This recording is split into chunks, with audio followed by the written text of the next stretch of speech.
Itong CC plants kumakatawan sa zodiac sign na yung makapal ko po, lalo na yung mga variegated ko. Ito yung variegated na CC plants, ayan, ng tubo pero talagang ganyan minsan naman tinan nyo nagtutubig.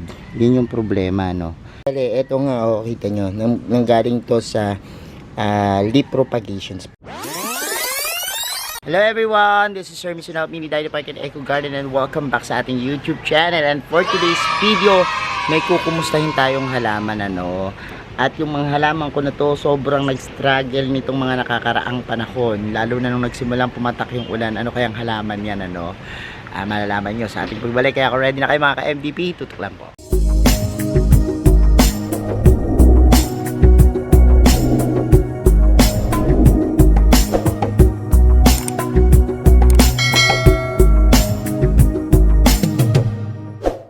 And we're back mga ka-MDP, at ito nga po tinutukoy ko yung aking mga CC plants.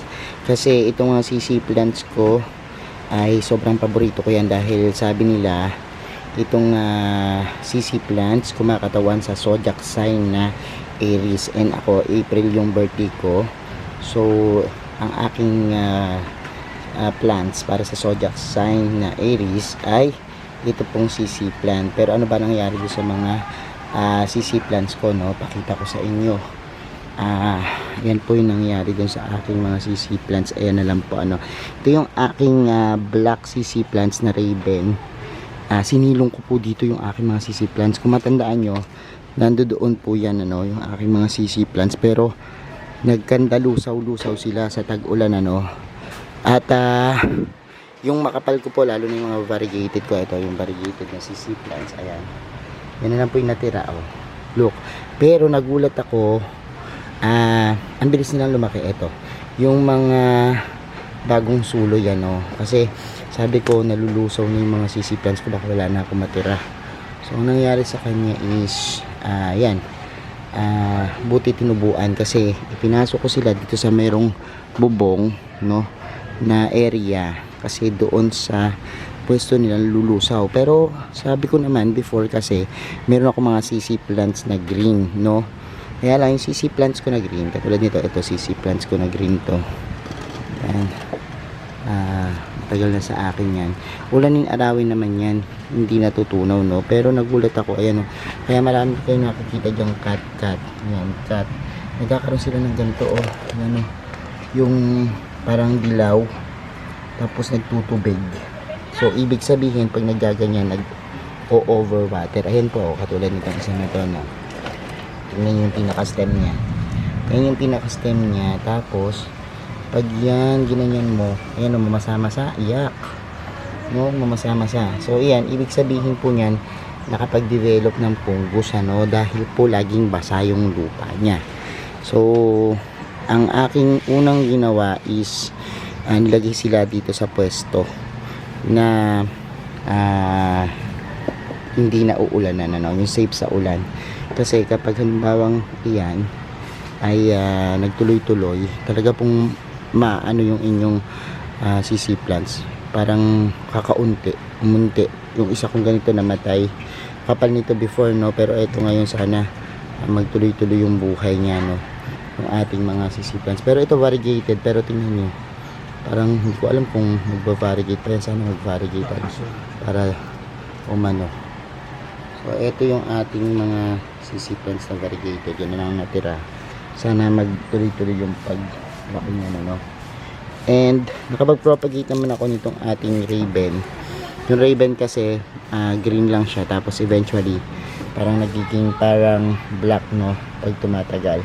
So ito naman patubo ko from leaf propagations leaf propagations naman siya. At ayan, meron tayong nakapagpatubo puntahan natin yung aking nakadiretso sa lupa, yung pinagkuhanan natin itong na to, CC plants na to. Tingnan natin kung ano yung palagayan niya doon. So narito yung aking CC plants na yan, talagang nakabaon sa lupa actually tinanim ko to before dito naman hindi siya masyadong maarawang, konting-konti lang Tapos ayan, nabuhay siya dito malaki na rin siya, at maraming yan, ng tubo ano. Pero talagang ganyan minsan naman ano, tinan nyo nagtutubig. Yun yung problema no sa mga CC plants. Pero alam nyo, napakaganda ng CC plants dahil sobrang dami nitong benepisyo no. For example, nag-a-absorb to ng mga toxin sa hangin no, at maganda na meron kayong alaga nito kasi nakakapagbigay ng saya no. Plus, maswerte pa kasi ito tinuturing po as welcome plants, yung mga ZZ plants ano. Magandang ilagay sa welcome area kasi nag-i-invites ng positive energy no. At yan, nakaka-attract din ng wealth no, yung pagtatanim ng mga CC plants sa inyong bahay. Plus, tingnan nyo yung mga kanyang dahon no, parang plastic, napaka aesthetic at napakagandang i-display no, parang mga artificial lang no. At ganyan yung kulay niya, lalo na kapag makikintab na yung mga dahon ano. So yan, madaling alagaan itong CC plants ano. Kaya lang po, yun lang yung nagiging problema sa kanya, yung parang naninilaw, nafufungus no. So ngayong magtatag-ulan, siguro sprayan nyo sila ng fungicide kahit once a month. Sa pagpapadami naman ng CC plants, napakadali. Ito nga, kita nyo, nanggaling to sa leaf propagations po ano. Paano ba natin ginawa yan? Pwede nyong balikan po dun sa ating mga previous video yung propagation ng CC plants. Hanapin nyo lang po dyan ano. Search nyo Hermes Sunaho propagations of CC plants. Makikita nyo galing lang to sa mga leaves ano, na actually kapag halimbawang nagtatanggal ako, halimbawa nagputol ako nito kasi minsan stem propagations tayo, may mga area po na dapat ginugupit, yung katulad nito yung nasa ilalim na part ng ating yan, stem, dapat yan gupitin para kapag binaon nyo sa lupa, yan po yung mababaon ano, yung pinaka ganito. And yung pinagupitan nyo naman na leaves, ayan, halimbawa ito, pwede nyo pong ilagay po yan sa tubig ano, ibabad. Bawa kung ito yung tubig, ayan, pwede nyo dyang iganyan lang yan ano. Kung meron kayong water plant na nakaganyan para may harang o kaya goma, tulad ng ginawa natin sa previous nating video no. Yan, lulubog nyo lang yung pinaka ganyan, tapos tutubo dito yung pinaka roots no, pag ilang araw na. Tapos kapag tumubo yung roots nyan, susunod na kagad yung pagtubo ng bulb ano, yung pinaka bilog-bilog ngayon yung sibuyas. Tapos yun, tatanim nyo na. Tapos yung mga ganito naman, yan, mga pinagputulan nyo yan, pwede nyo saksak yan. Tapos tutubo na rin yung tadami yung CC plants nyo. So ayan, napanood nyo na yung ating mga CC plants. Kumusta na ba yung mga CC plants nyo? Malalaki na ba sila? At ano na ba nangyari sa kanila?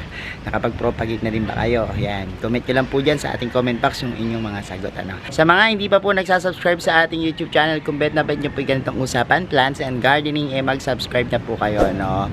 Huwag nyo po kalimutang i-hit yung notification bell para laging updated sa aming latest uploads, pati po sa iba't iba nating social media account, sa ating TikTok, Instagram, Facebook pages. Search lang po Hermes Sunaho or Mini Dino Park and Eco Garden, makikita nyo na yan. Salamat ng maraming mga ka-MDP, and this is Hermes Sunaho nagsasabi sa inyo ng happy planting. Bye bye.